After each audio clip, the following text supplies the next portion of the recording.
एक बार फिर स्वागत है आप सभी का 5 मिनट की सीरीज में। और 5 मिनट की सीरीज ये कहती है कि क्यों ना 5 मिनट में ऐसा टॉपिक पढ़ाया जाए जो हर बच्चा सपनों को पूरा कर पाए। लीजिए आज का जो हमारा टॉपिक है राज्य का विधानमंडल। और राज्य के विधानमंडल की मैं बात करूं तो मैंने बताया कि जिस प्रकार केंद्र में संसद होता है, जिस प्रकार केंद्र में कानून बनाने के लिए संसद जिम्मेदार है, उसी प्रकार राज्य के कानून के लिए विधानमंडल जिम्मेदार है। जिस प्रकार संसद में 2 सदन 3 अंग होते हैं, लोकसभा, राज्यसभा और राष्ट्रपति, उसी प्रकार राज्य के विधानमंडल में विधानसभा, विधान परिषद तथा तीसरा जो आपका अंग होगा वो राज्यपाल होगा। बिल्कुल। तो यदि मैं कहूं आप सभी को कि किसी भी राज्य के विधानमंडल की मैं बात करूं तो राज्य के विधानमंडल में 3 अंग होते हैं, तीनों स्तंभ से या तीनों अंग से वह राज्य का विधानमंडल बनता है। तो लीजिए मैं यदि कहूं आप सभी को कि राज्य का विधानमंडल जो हार्डवेयर है, गठन, उसकी संरचना के बारे में बात करेंगे।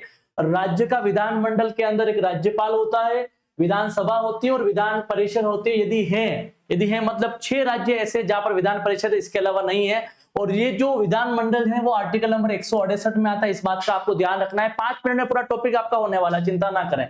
इसका जो आधार है 168 में राज्य के विधानमंडल की बात की जाती है। राज्य का विधानमंडल जहां पर राज्य के कानून बनने की जिम्मेदारी है, कानून जहां बनते हैं राज्य के विधानमंडल।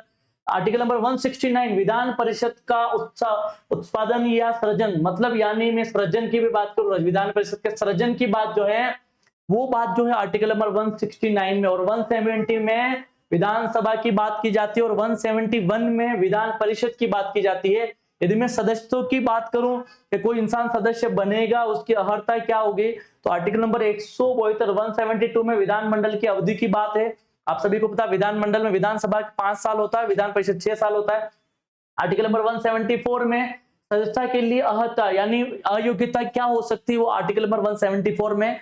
188 में सदस्यों द्वारा शपथ की बात की जाती है, औथ की बात हो जाती है।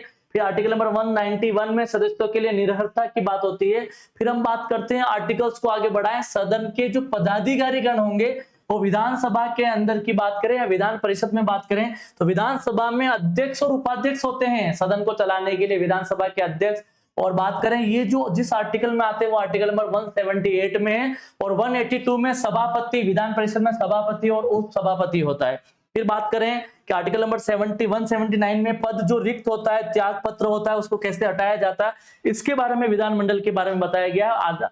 और बात करें हम इसके अंदर के विधानमंडल का जो पूरा स्ट्रक्चर है, जो रिलेटेड है, वो बात करेंगे कि राज्यपाल की जो विधायी भूमिका होगी, कानून की भूमिका होगी, वो किस रूप में होगी। तो आर्टिकल नंबर 175 में सदन को अभिभाषण व संदेश देने का अधिकार है।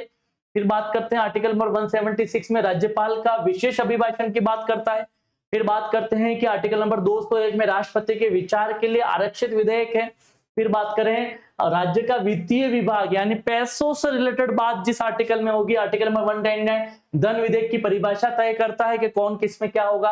और 202 में वार्षिक वित्तीय की बजट की बात होती है, आय व्यय, बजट का मतलब आय व्यय की बात करता है। 204 के अंदर विनियोग विधेयक यानी धीरे से पैसा निकालने का कानून के रिलेटेड है, ये आर्टिकल कभी कभार पूछे जाते हैं।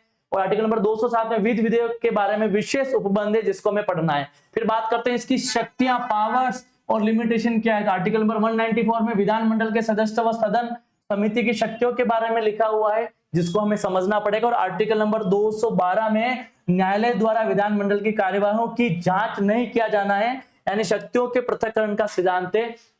इस प्रकार आप सभी ने विधानमंडल को 5 मिनट की सीरीज में पढ़ा।